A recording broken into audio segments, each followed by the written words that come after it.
The 2024 U.S. presidential election sent shockwaves across the nation. Donald Trump once again emerged victorious, defeating incumbent Kamala Harris. While celebrations erupted in the Trump camp, a cloud of doubt settled over the results. Accusations of voter suppression and electoral manipulation quickly surfaced. Investigative journalist Greg Palast, known for his work on election integrity, thrust himself into the center of this controversy.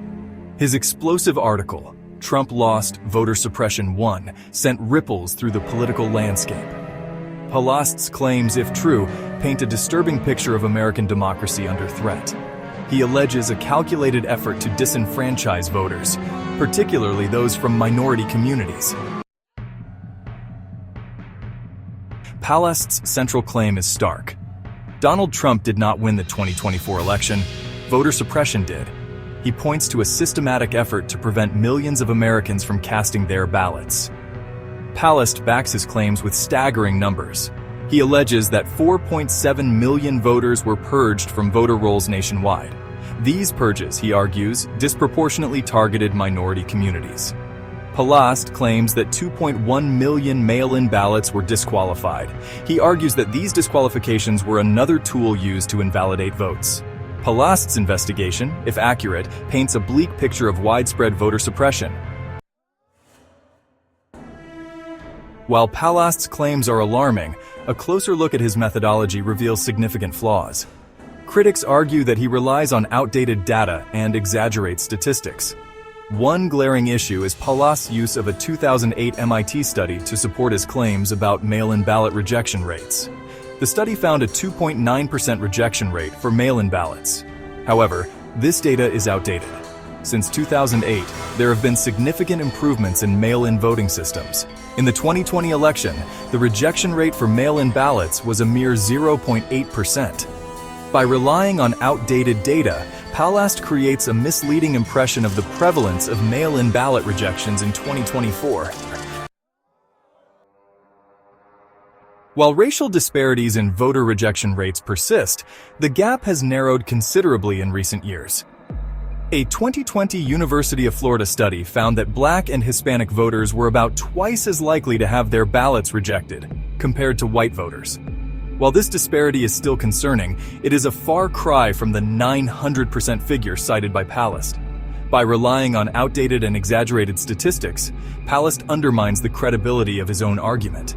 He creates a false impression of widespread voter suppression. It is crucial to acknowledge that voter suppression is a real issue in the United States.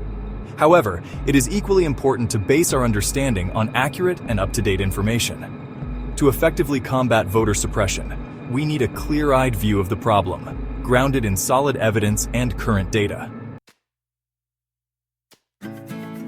Palast's claims about mail-in voting fail to account for significant advancements made in recent years. Following the 2020 election, many states implemented reforms to streamline the process and reduce errors.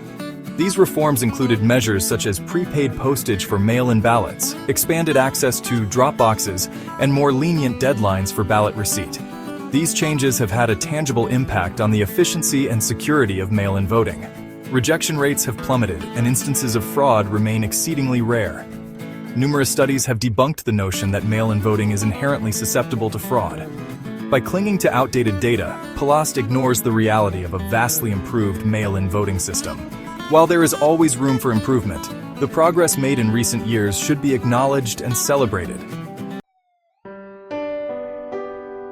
While Palast focuses solely on voter suppression as the explanation for Harris's loss, it is essential to consider other factors that contributed to the election outcome. Exit polls and political analysis suggest that a complex interplay of issues influenced voters' decisions in 2024. One significant factor was the issue of the economy. The years leading up to the election were marked by economic uncertainty, and many voters expressed dissatisfaction with the incumbent party's handling of the economy. Trump, capitalizing on this sentiment, campaigned on a platform of economic revival. His message resonated with voters who were struggling financially or felt left behind by the economic recovery. Another factor that played a role in the election was voter enthusiasm.